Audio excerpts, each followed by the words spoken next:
There's very little spoken about the experience that goes into making these experiences. So you're someone that actually makes these experiences. So can you tell us where it starts and how it lands up in the hands of the consumer at one of these experience centers? Okay. So the biggest part of making a VR game is the conceptualization of the idea. According to me, while you develop a VR game, you could take anything. You could bake your own cake and make it a VR experience. You could fly a plane, make it a VR experience. Conceptualizing the idea of what do you want to portray. It should ideally be something that you can't do in your daily routine life. That is the biggest part of while choosing the idea. When we select an idea, we take a lot of brainstorming sessions to actually finalize on that. Once we finalize on the agenda, what is the application required, how should it be, then we decide whether the ride needs to be interactive or whether it needs to be just an experience.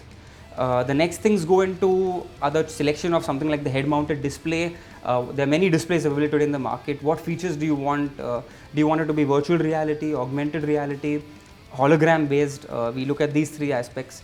Then we look at the application of hardware required for this. What is the kind of graphics processing which is immensely high for these applications?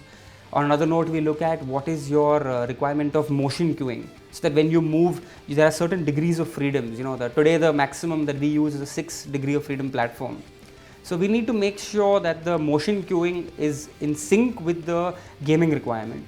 Then we look at the environment, which is stuff like wind blowing at you, heat transmission, the feeling of some snake going across your feet, the feeling of maybe getting an injection in your arm. So we look at indicating all these things back into the game so that you feel a real in-depth sense of being part of the game. You don't feel that it's an external environment. You actually feel that you're getting bitten by the animal.